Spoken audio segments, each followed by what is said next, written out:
Good morning and welcome to your Partner in Success Radio. I am your host, Denise Griffiths, and this podcast has been bringing you conversations with authors, entrepreneurs, mentors, and business leaders for 18 years now. And I am honored to be ranked in the top 1.5% of podcasts worldwide. Today, we are joined by Joshua Hale. Joshua is a consultant, a speaker, and thought leader who helps people break free from inherited beliefs and societal conditioning so they can build purposeful, intentional lives and businesses. And today we are sponsored by Mitch Weisberg. He is the author of Mind Shifting, Stop Your Brain from Sabotaging Your Happiness and Your Success. And I love this book because Mitch gets it. Our own thoughts and habits can really get in the way sometimes. And by sometimes, I mean daily, often. But he doesn't just talk about the problem. He gives practical, real world tools to help you recognize those patterns and replace them with habits that bring clarity, confidence, and real forward momentum. Mind shifting is the kind of hands-on guide that you can use every day, and I do. And it's a great addition to your success library, and you can easily find it on Amazon. Now back to my guest. Drawing on his own journey through religious control, corporate dependency, and personal addiction, Joshua Hale has developed practical frameworks like Trivium Method and I hope I pronounced that correctly, and the Entrepreneur's Compass that turn hard-won lessons into tools that we all need for lasting personal and community transformation. It's going to be a long day. He combines critical thinking, practical AI strategies, which I can't wait to hear about, and holistic living that helps individuals reclaim their agency, align their work with their values, and design lives that actually feel like their own. Good morning, Joshua, and welcome to your Partner in Success Radio. It's good to have you here. Good morning, Denise. Thank you so much for having me. I've been looking forward to this conversation, and what a great way to wrap up the year. I know we were just talking about that in the green room. It is just the whole year. It's a blur. It's really just a blur. And you used to hear older people, oh, it's just going too fast. Now it's everybody. We're all thinking it's just kind of going crazy. Yeah, I mean, I think there's a lot of things that contribute to that. Getting older, our lifespan gets longer, the years get shorter in percentage of that. But then we got technology ramping up, we got society moving quickly. Like there are a lot of moving parts around us. I think that contributes to these years just flying by now. It wears me out. It really does. Listen, you talk a lot about breaking free from conditioning. What did that look like in your own life before it became something that you felt you needed to teach others? Oh boy, this stuff was Yeah, let's installed. get started. Let's just go right into it. This was installed in my DNA, I think, since being born here, and I grew up in a controlling religious household, and I didn't have a choice in the matter. This is just the religion of the family I was born with, and it took me a long time just to even understand that, like, this is not what everybody's experiencing. And growing into my teenage years, I started, doing the whole teenage thing of like testing boundaries and starting to, see what was real and what wasn't real. And I ended up at 17 getting kicked out of my religion because of the choices I was making. Now, what does that actually look like? I fell in love with a girl. And that girl, I thought, was the love of my life. I was going to be with her forever. But unfortunately, the church thought differently and they gave me an ultimatum. Either I stop talking to the girl and don't see her again, or I have to leave the church. So, me being who I am, I actually stuck to my guns and started asking questions like, why is being in love wrong? And nobody could answer that simple question for me. So I ended up deciding to walk away from the church, which involved getting disfellowshipped. And that means excommunicated from my family, my friends, the whole social circle that I had grown up in, and being cast out and exiled. I don't regret that decision to this day, but it led to a lot of hardship and being thrown out into a world that I was not prepared for. At Being 17, I would think not. Yeah. I didn't know how the world worked. I didn't have, Right. any entrepreneurial skills. I didn't have any emotional intelligence, communication skills, critical thinking skills. And I understand now looking back, like the religion kind of uses social shaming as a control mechanism to course correct because they want people, especially, those that are raised in it and don't know any other way, to be able to like be kind of shunned away and then experience that hardship and then come back to it. Well, me being who I am, I chose not to do that and decided to just hit the world, head on. And unfortunately, because I was not equipped with healthy mindsets or healthy habits or just an understanding of how things work, I got thrown into the party scene, is an easy way to describe it. Was hanging out with friends from work. They used to drink, go to kegers on Friday nights. And that was my entrance into a social scene where people didn't judge you based upon, what religion you're a part of, your political views. All they cared about was, did you like to party? You like to drink beer? Are Cool. you gonna buy the next round? Yeah. Can you buy the next one? Right. And you're accepted. And so that actually led to kind of the next about 15 years of my life of becoming heavily addicted to substances, starting off small, right? Alcohol, and then adding on from there. And because I felt accepted, so long as, you didn't actually talk about anything serious, um, then I felt like I had my new family. And unfortunately, I didn't know how addiction worked, and I just kept getting pulled deeper and deeper into that. I went to my first electronic dance music rave back then. I thought this was amazing, and people were just expressing freely on the dance floor and having these really high highs experiences, and ended up becoming roommates with some DJs. I said to myself, I want to do this myself. This is so cool. People just mixing music and people are dancing from it. And I ended up learning how to do that and then really got pulled into that party culture. This was pretty much my whole 20s. And it led to deeper addiction with, harder drugs. And I ended up being addicted to opiates for over a decade because of this. And so, Joshua, I have to go ahead. ask, though, and I don't mean to interrupt, but I'm dying to ask this. I know your church excommunicated you, and your parents apparently were part of that, but did any of them ever reach out and see what path you were going down and try to help? Or were you just Um, gone? I was just pretty much gone. Yeah, I reached out to my parents a couple times for help. When I was like, dead broke and needed some saving. But other than that, yeah, the church has rules like you're not allowed to actually reach out to them. And so I was out there, yeah, without any support systems. And now looking back, right, like I I'm a family man now. I'm raising a 7-year-old. We live on a multi-generational farm, with my wife's parents. They're getting of age.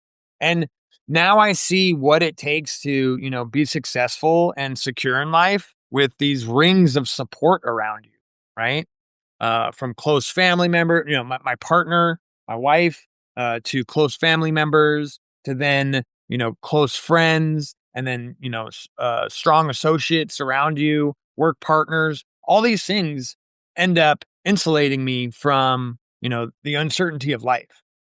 And at 17, right, I was thrown out of any support system, and I was just kind of hanging out with, low quality people, which invited a lot of chaos into my life.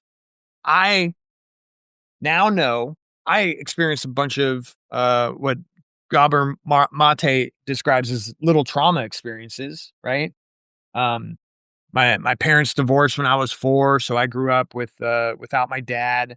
All these little things added up to me having some major um, deficiencies in my character in wounds that I was carrying and trying to armor up and not, you know, be not have exposed. And so that really got carried into my drug use of what I now understand is like escapism, being able to use substances to avoid the emotional turmoil that was inside, the the the the needs of my deep consciousness of wanting connection, wanting community, wanting to be accepted. All these things were covered up in this air of let's party, let's have a good time, let's not really look at the negative stuff, and it led into constant chemical use to kind of keep that facade. Self-medicating. Yeah. And it makes perfect sense now looking back of like why I did that, why I needed to do that, and then the the traps and that came from that, of not feeling like I could do anything about that. And that really stayed the way things were until I was able to get sober when I was 33. Well, was there a specific moment when you realized that what you were doing, the systems that you were in, were not only no longer serving you, but they were actively killing you? Yeah, and you throw in heroin use on top of all that, and at first was using it as a mode of escape, to numb things out, but then it became kind of my dictator of constantly needing to spend all my money on it, constantly feeling broke and stuck and trapped, and having like the lowest of lows from withdrawals, and then the quality of people I was hanging around because of that that choice. Yeah, I definitely hit some deep bottom pits that I felt trapped in and didn't know how to get away from. How did you get away from it? It's not something, I don't think, that you just wake up and say, "Well, I'm not gonna do that anymore." Yeah, I don't think society really has very good methods to help people out with that. I'm pretty bullish on addiction now that I've been sober. I've been sober for 14 years now. Um and the typical means, right? Even if you are lucky enough to pay thousands of dollars to go to a clinic to get off of it, it's typically not addressing the underlying wounds that it is being used to mask and to avoid looking at. Is typically just looking to get you off of the chemical addiction and then kind of put you back out in the world. And my approach ended up going through the route of meditation. I ended up having a roommate who went to Vipassana, which was a 10-day silent meditation program. And I just started like looking into what meditation was. It seemed very mysterious from me, especially from like a Christian background of like, what is this thing? Even though I was starting to feel these moments of clarity and wanting to like have an anchor to be able to explore these things more. Came across a book, and in there, very simply put, it said, pull out a candle, light it in a quiet room, and just look at the flame. I did that, and I was astounded at the experience, because what it was doing was giving me a point of focus so that I was able to just get in touch with who I am as the operator and not be just this constant stream of thoughts and actions. And so when I was able to just look at the flame and just sit there, I recognized like my mind kept thinking, but I realized I was the one observing the thoughts, not the one like speaking all the thoughts in my head. That profound shift gave me, a direction to go that I was even more curious about, and so that's when I went into that 10-day silent meditation retreat, where you don't talk for 10 days. It was it was the hardest thing I had ever done up to that point in my life, But it gave me this like foundation of understanding that, I am connected to what I call source, the source of all things. I don't need to go to church to access that. But it gave me that anchor into my experience in this world so that I was able to then experience contrast of that inner peace versus the chaotic, like party all the time atmosphere that I had, lived in for over a decade. And I then chose inner peace. Like that was way more enjoyable. It caused less problems in my life. And I started to form habits to pursue that more. So you were really paying attention at that point of what you were thinking, what you were doing. And I'll be honest with you, I'm not religious. I never have been. That doesn't, and I'll tell you why, because I don't like to be told what to do. I really don't. I fight with my nerve system. She's not the boss of me. Yeah. And I just think that more than three people in a room telling you what to do is just not a good thing. But that doesn't mean I don't believe in a higher source or a higher power. I very much do.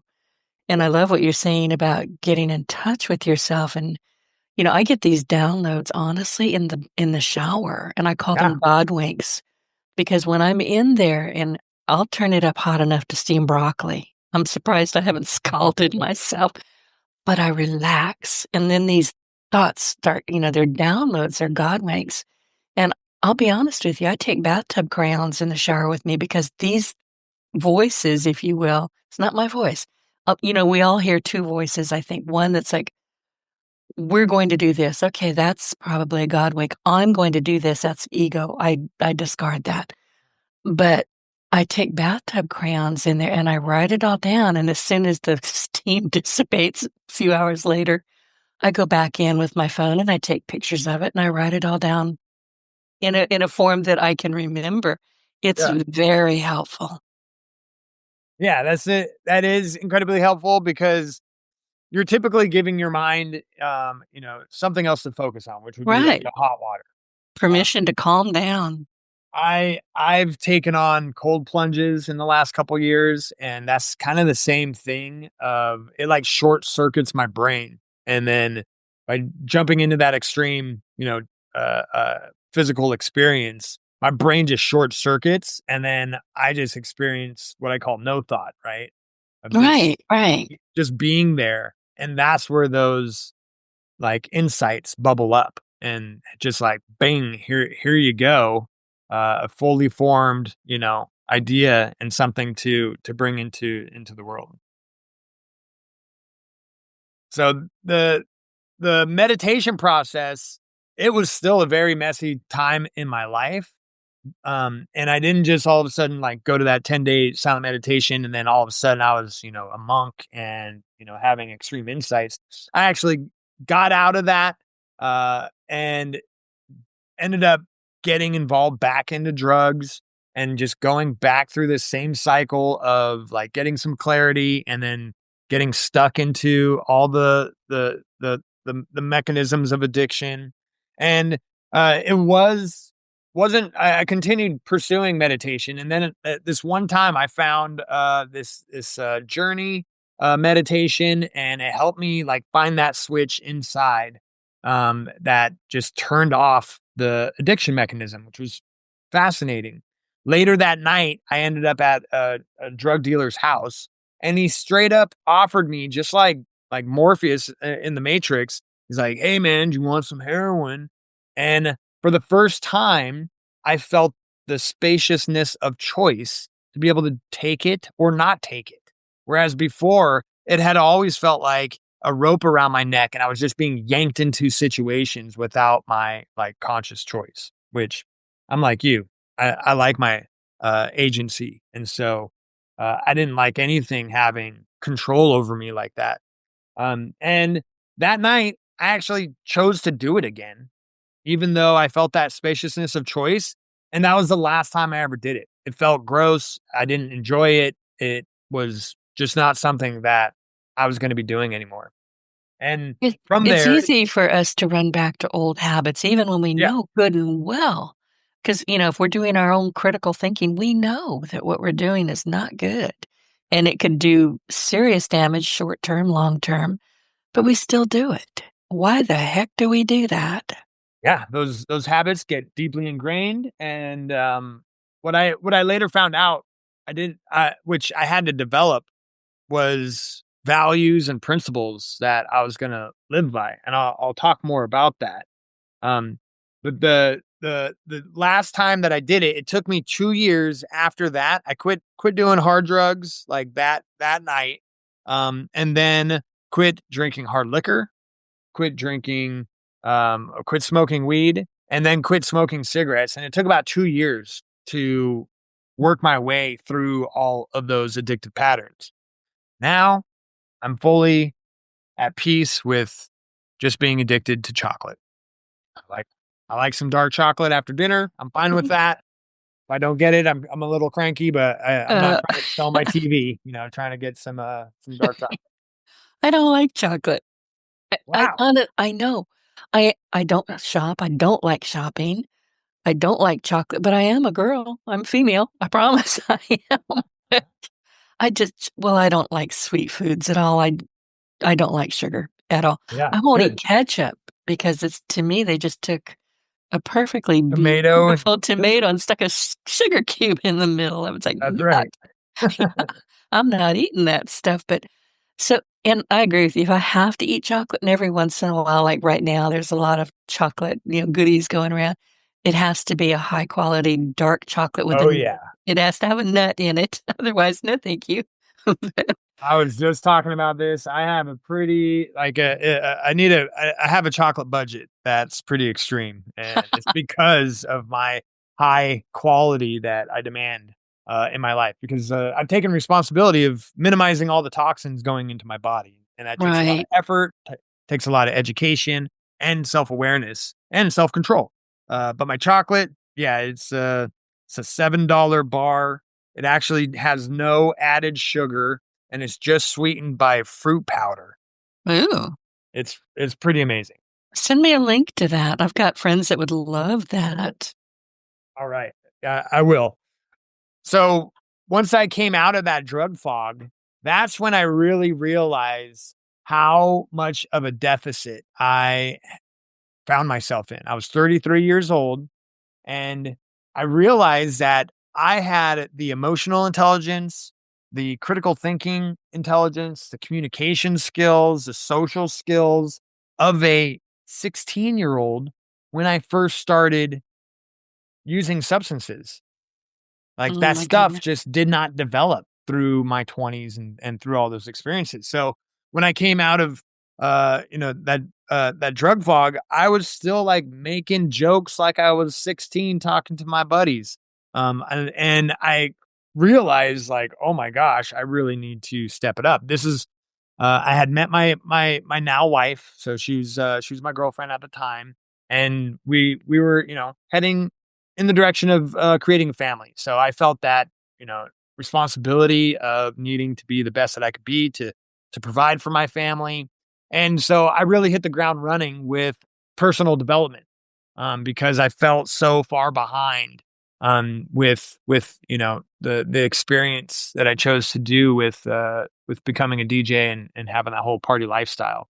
There was a lot of great times, a lot of great memories I don't really remember from that, but uh, I needed to improve these areas that I just talked about. So over the next 5, 10 years from that, I kind of went to as many, workshops and read as many books as I could on the subjects. And now looking back 14 years later, this is kind of where I am in a position to have that learned experience of, getting cast out of community, of going into addiction, and then pulling myself out. And, statistically, like, I'm a, I'm fortunate in that I did that, because not a lot of people do. But I realize I have a lot of experience now to be able to help others, with community, with the inner exploration, and then creating a strong foundation to be able to, build a life on and a business.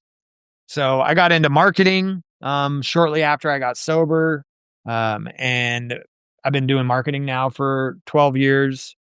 And I really love the ability of helping people find out what they're good at, find out what they, what gets them into flow state, what they can't turn off, that just thing that they do, and then match it up with what the market will pay for.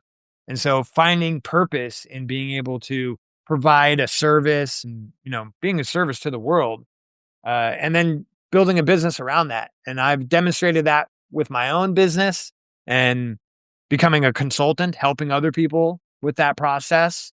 And now I get to use the strengths that of my personality to be able to show others how to do the same and be able to like build a life that they really want.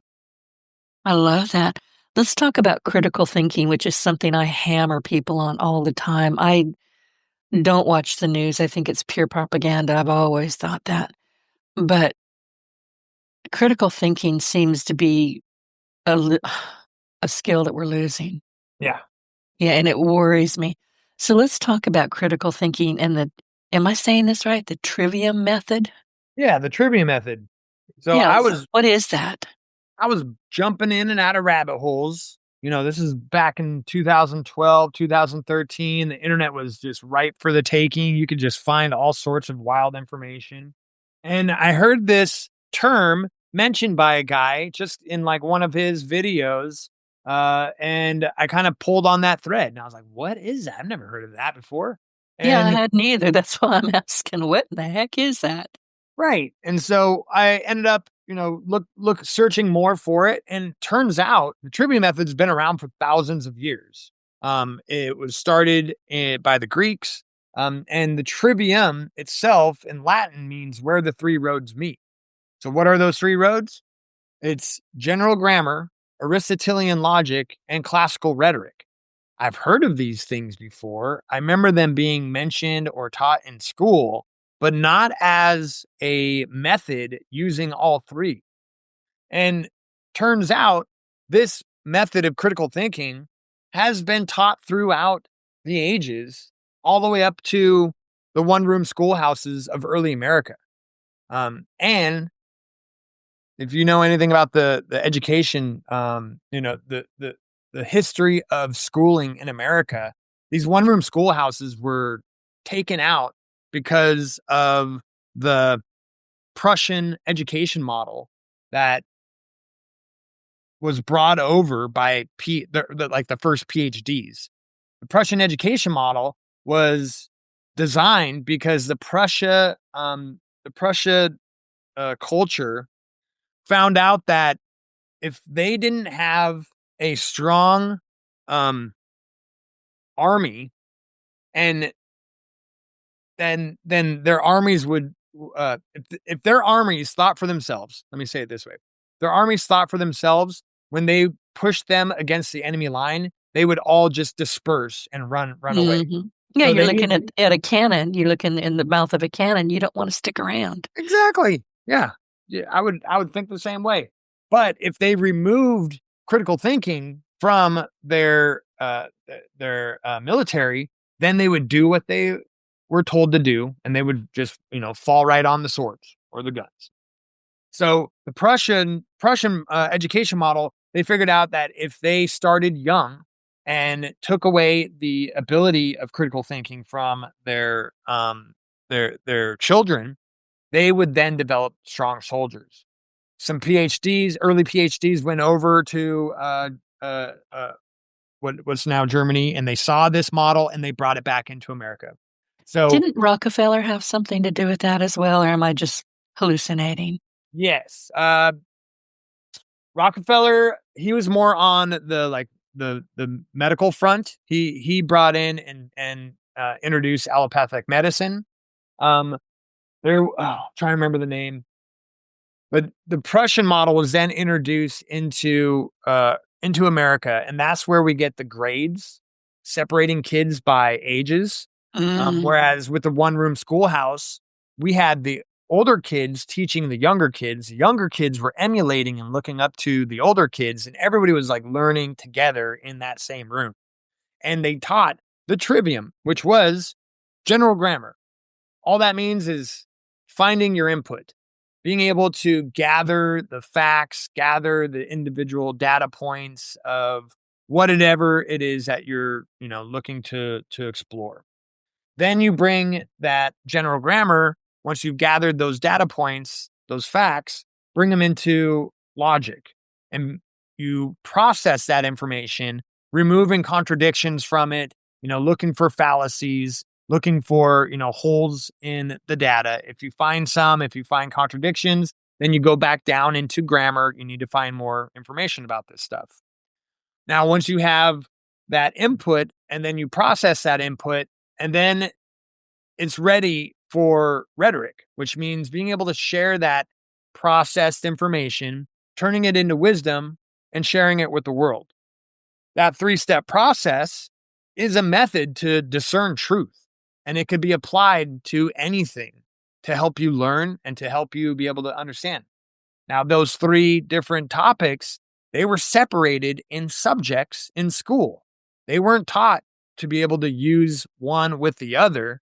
You were just told, like, okay, today we're going to be learning about, logic, or just putting more emphasis on grammar, as in like the letters and the sentence structure, and not really understanding, like, you're actually going out and collecting information on symbols, which are the words, and being able to understand the full definition of what these words are. So I came across this information. I was completely fascinated by it because I never was taught this, method of thinking or to be able to discern truth. I just thought, I was not going to be very smart because I didn't graduate high school, because I dropped out back then. And I had this preconceived notion that I was just going to be, just floating through life. And once I came across the Trivium Method, I realized, like, oh, wow, I can learn anything with this thing. It doesn't matter how complicated a subject is. If I use this method and break it down into its basic parts, I have the ability to learn this and be able to learn it to a point where I can, teach it to my daughter. And that whole process is part of, like, the learning to learn process that humans have been using for thousands of years, that in the last 100 years has been systematically removed from our schooling systems. Oh, I hated school. Hated it. Most people do. Yeah. It made no sense to me, even when I was very young, to be stuck in a classroom or a room, locked in, basically, with 30 other kids and being taught the same garbage. We don't all learn the same way. And Exactly. I did not I got through it, but man, I resented it, to be honest. I didn't just hate it, I resented the hell out of it. Well, it makes perfect sense because school's not actually broken. The like public school system is working how it was designed, Yeah, which I agree with you. how it It's was designed was to create factory workers that would raise their Mhm. hand to go to their bathroom, that would not question how to do things. They would just do them without speaking back. And so the public school system, still to this day, is focused on just serving the bell curve, which is about 30% of the classroom. The underachievers and the overachievers, they get thrown to the wayside because the school doesn't have the resources to give everybody, individual attention. And they're really not looking for those both sides. They're just looking for the average, the common person. And surprise, surprise, we all don't learn the same. Some of us are visual learners, some of us are auditory learners, some of us are learned by doing. And so being forced to conform into this one learning method process, creates the lack of critical thinking that we're now seeing. Where 100 years ago, the reading ability of the common person was way higher than now. Because, like, I'm seeing studies of 12th graders are at like a 20% reading capacity. Oh, look at, some of these very wealthy universities are turning out kids that can't read, cannot read. Right. And that's fine because they're if you have a population that is well read, they're a lot harder to control because Yeah, we're scary. yeah. We are. And so coming across the Trivium Method, it blew this whole, learning to learn process wide open for me. It can be as simple as, input, processing, output, all the way to going and actually being able to, go into the classical literature and learn about general grammar, learn about Aristotelian logic, learn about classical rhetoric to be able to, I love the Stoics. Love yeah, them. exactly, and get deep. And now I had an anchor to be able to like explore these things instead of just floating around and coming in contact with, complex concepts that were hard to get into. So that really empowered me to be able to utilize that. And then, something I do want to touch upon, we're now living in the age of AI. Mm. And Yeah, I'm glad you brought that up because I just wrote that down. You say that AI is a tool, it's not a crutch. So let's go deep into that. yeah, so I was running a marketing agency when ChatGPT came out. I had about a dozen clients and I went out to lunch with a fellow marketer here in town and he showed me this AI tool for the first time. Kind of showed me under the table. He's like, "Man, have you seen this thing?" And I saw what it could do. And basically, like immediately, I was like, "Oh, wow, I could just write a whole blog post just like that." And I came back to my office, signed up to it. And because I had access to all these different industries that my clients were working in, I was able to quickly test it and see its strengths and weaknesses. And we just brought on a huge new client. I hired 3 copywriters to go do, the initial investigation into understanding their brand. They did a fantastic job. They took 3 weeks. They interviewed real people. They went out and did, audience research on this industry. And they came back, and during the meeting of sharing their results with the client, I did my own audience research on the side with AI. And I was shocked what it came up with. I shared it with one of them afterwards, and they were shocked too. They're like, wow, we just spent 3 weeks doing this. So I was one of the first to see the writing on the wall of how disruptive that this technology was going to be. Also, how empowering this is going to be. I ended up jumping ship from the marketing agency. And for the last 3 years, I've been helping people learn how to integrate AI into their work week as entrepreneurs, as just increasing productivity, utilizing it as this tool. Now, there's a lot of dangers with this AI thing, and we can talk about that. But I quickly saw how fast it could take an idea and get it in front of the marketplace for testing. And as I said, I love helping people find their purpose, be able to find what they're good at, and find, businesses that they can create that fully align with who they are and what they want to share with the world. And now with AI, I've taken that like 6-week process and turned it into just a couple days. I can now walk through my marketing framework that the agency was using and be able to interview the owner, the person who has a business idea, get their ideas, their wisdom, their collective experience of if they've been working on this business for a long time. Take that transcript, couple it with AI and these what I call power prompts, these instructions that can produce pretty amazing results given good information. And so now I create these things called the Entrepreneur's Compass, which is a living document of the mixture of that interview process along with the power of AI. And it creates basically the foundational document for your idea, for your business, in which you can just upload it to AI afterwards, and it has all the foundation it needs to be able to produce amazing results. Help you with marketing, emails, landing pages, blog ideas, social media ideas. All this stuff happens very quickly because that initial foundation is built. So I was one of the first ones to see how disruptive that this was going to be. So I jumped ship from what I was doing in order to kind of blow the horn and let everybody know this is an amazing opportunity. This is essentially fire where, if you use it poorly, it could burn the house down. But also if you use it, efficiently, it can do really amazing things. And I want to empower more small businesses to be created in the world so that we're all not, being forced to shop at just like Walmart for everything. And that's not, doesn't have any value system, doesn't have, families that it's supporting. I want to have a variety of businesses to transact with. And so that's what I'm using my powers of uh, AI powered consultancy, my marketing background, and then my just innate ability to problem solve and strategize for businesses. I love that. And I like Chat GPT sometimes. I've had arguments with it. One time Yeah. I cursed at it and it hung up on me pretty much.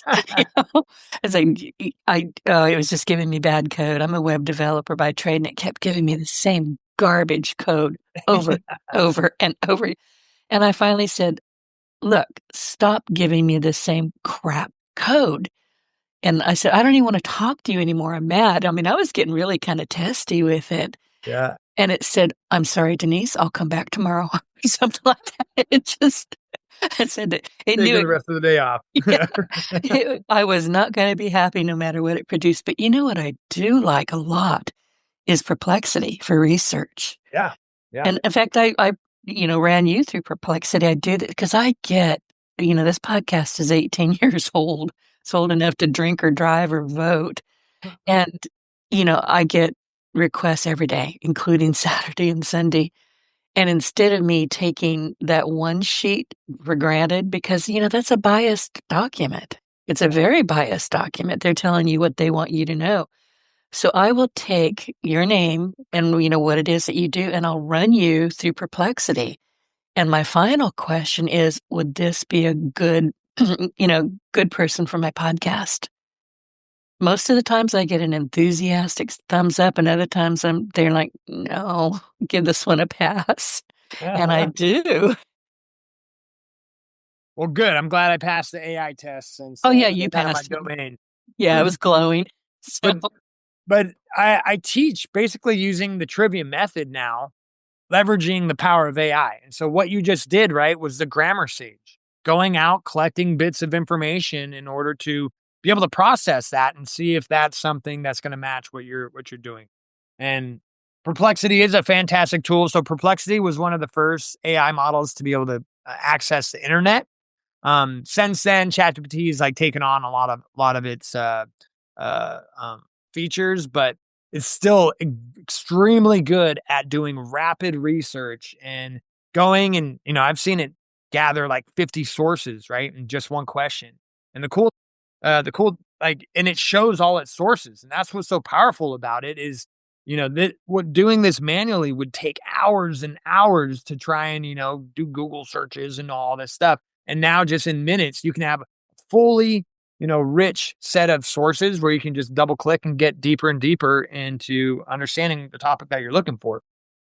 that's exactly right. And I know you probably preach this as much as I do, but do not take whatever ChatGPT or Perplexity gives you and dump it into a blog or dump it into, just don't. Yeah. These are suggestions. They're not written for you. Take your Yeah. critical thinking skills and go, "Okay, I like that. I don't like that." And then rewrite it in your true voice. Otherwise, people are going to know. I mean, people are getting very savvy about, "Oh, that looks like Chat GPT." Those And M dashes, they'll get you. those M dashes. And I actually do use the M dashes, but That's I now I'm was gonna like, say that. maybe I better not." So, but yeah, I mean, use it as a tool. Don't use Yeah. it as, "Oh, I'm going to write a book." I've seen people, "Oh, you can write a book with it." No, you really can't, but go for it if you want to. Well, this technology is rapidly improving. And so even if you were, checked into it 6 months ago, I would definitely look back into it and not hold, your previous bias against where the current models are. I agree with you. You should not be copying and pasting and just putting stuff out No. there. I like to tell my clients, use a 1080 10 or 1070 20. rule of your initial input is 10, then 70-80% now is AI. It can do those things, just like I said, with the going out and gathering all those sources. Then you always want to follow up with an overview and oversight and rewriting it in your own voice. It still saves a ton of time going through this process, but you definitely don't want to do that. Early on, when I first, was testing this out, it did a lot of hallucinating back then Yeah. because it Me it was trying I to would say, I know that's not true, and I'd be arguing yeah. with chat. So And even still, you gotta kinda wrestle with it because, it's basically, trained off of the world's internet. right, And it has a lot of assumptions where it doesn't have actual, information on things, and it will come across because all it wants to do is, like, give you the best answer, and so it will unfortunately make up some things trying to accomplish that goal of giving you the best information. And it sounds super plausible, especially if you're not, versed in the topic that it is, writing about. And so one easy, especially with ChatGPT, one easy thing that you need to do for accuracy is tell it to research. Go do some research and give me an answer on this. If you don't do that, it's now has a mechanism where it will do an automatic response, and that's just a quick look through its memory and then be able to give you like a plausible answer. But if you say go do some research and bring me back what Joshua Hale, the holistic tech wizard, likes to talk about. And it will then take the time to go search the internet, kind of like what Perplexity does, to give you a much higher level response. right. You know what I do? I'll start with chat just because that's where I started in the beginning, Yeah. and I'll ask it a question or ask it to provide something, and then I'll say, "Okay, but I'm going to Perplexity to test you," and it'll just go quiet, and then I copy its response over to Perplexity, and Perplexity always catches a boo-boo, always, 100% of the time. Yeah, when I'm building business strategies for my clients, I actually have a subscription with Gemini, with ChatGPT Pro, and with Claude. Claude's paid service too. And I have 3 monitors set up. I use all 3 models, and I typically will cross reference the responses with each other. So doing kind of the same thing, of triangulating and looking for how strong of an answer is this.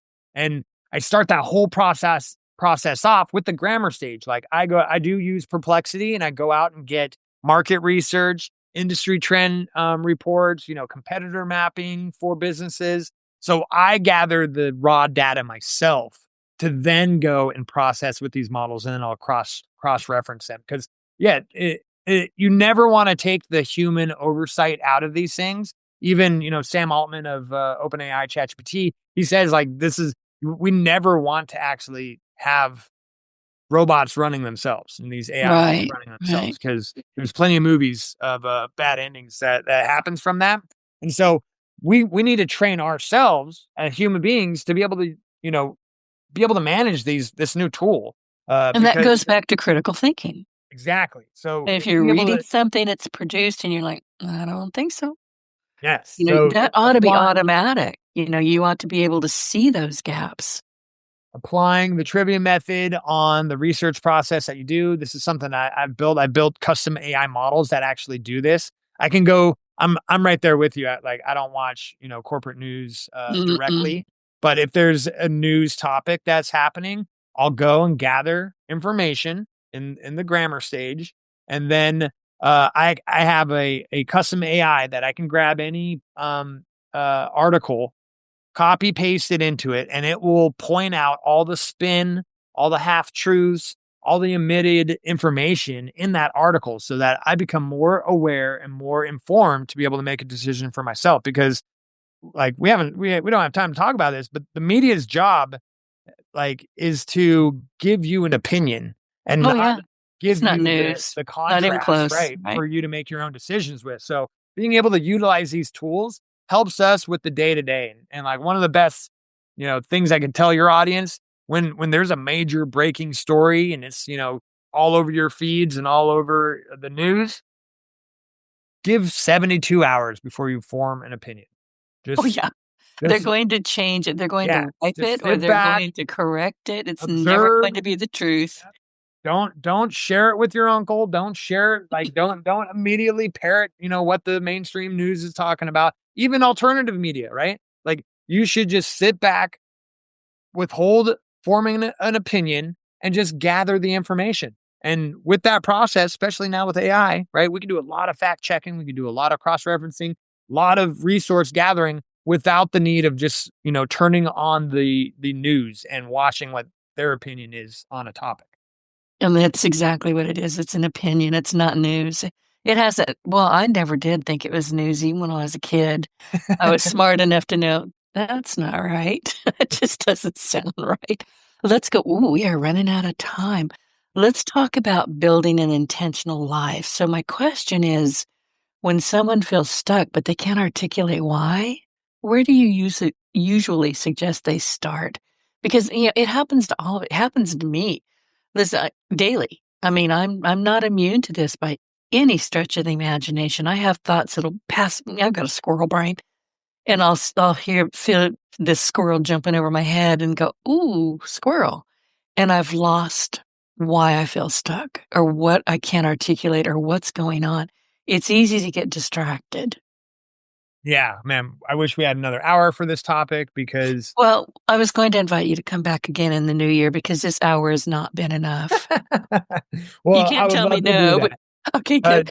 You can't tell me no because I said it on the radio. Great. Well, quickly, knowing yourself, right? Know thyself. Uh, I had to go through this process. I've gone through it multiple times in my life. Just figure like having everything ripped out from underneath me and needing to figure out who I am over and over again. And so we all have our own personality, our own strengths, our own weaknesses, and being able to like really know yourself is how you're able to see how you best work, how you best work under stress, how you best, you know, what purpose and fulfillment like you need to have in order to have the best life. So that is an area I would love to talk more on because I've been leveraging AI for this self-discovery process and have been having amazing results with some caveats. Like there's some very dangerous things about AI and its ability to kind of gaslight you. But if you make sure to have boundaries with this tool, I've been able to go out and do a bunch of assessments and then process it all with AI and sit back and read this, assessment of assessments. And I've been having amazing insights, just understanding, oh, yeah, this is why I work well like that. And this is why I have a business that, functions this way because it reflects my makeup. So, Right. I just circled this in my notes. We're definitely going to come back to this when you come back. And it took me the longest kind of time to figure out that I'm not just a highly committed introvert, which I am. I'm not shy and I don't have any filters, as you can tell, but I need to be left alone about 98% of the time. That's when I'm my most creative and I'm happy. and But you've designed a business. I have designed a life that suits me. But it dawned on me later in life, much later than it should have, that I'm also autodidact. I break things. I have to look at it, break it, and then reassemble it before it makes sense to me. I don't learn by watching or listening. I learn by doing it myself or teaching myself. Yeah. And I My, should I have have a, known that, but I didn't. So go I have figure. a, I have a 7-year-old daughter, and now I am learning further by simplifying that process in order to teach her things.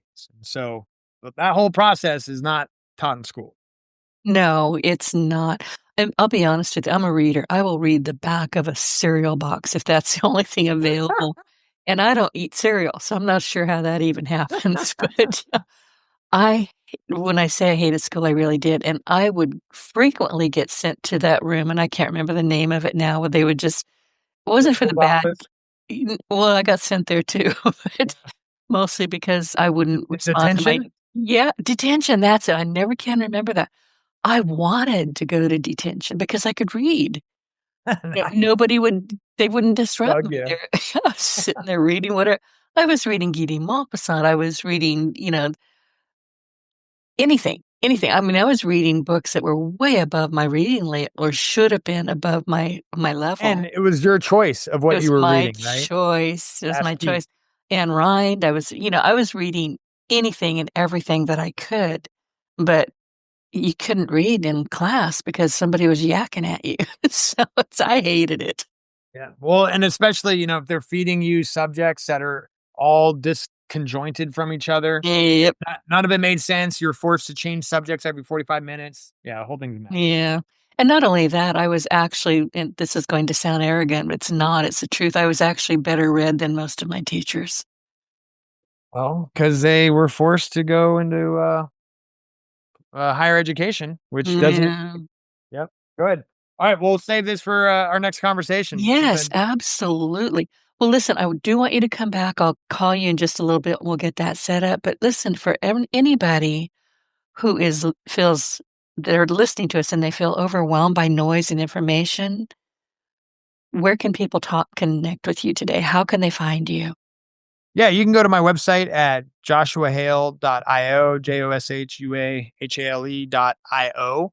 I have a ton of great resources, and I'd love to have a 15-minute conversation with you to just see, what you're dealing with and if I could be of any assistance. So thank you so much, Denise, for having me on and being able to share this with your audience, because there's a lot of great solutions out there, but they're really difficult to find in this world of noise.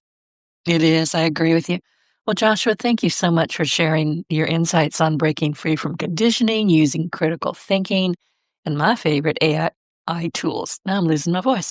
And building a life rooted in intention and autonomy. And your frameworks and your perspective give listeners practical ways to reclaim agency and create meaningful change in their own lives. So to connect with Joshua Hale and explore his insights, you can find him on LinkedIn. And one more time, Joshua, tell us your website. joshuahale.io. Got it.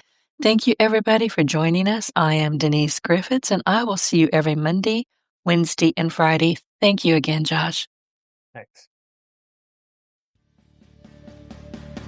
Get your voice heard. If you would like to launch your own far-reaching podcast, contact Denise Griffiths at yourofficeontheweb.com and go to the podcast tab.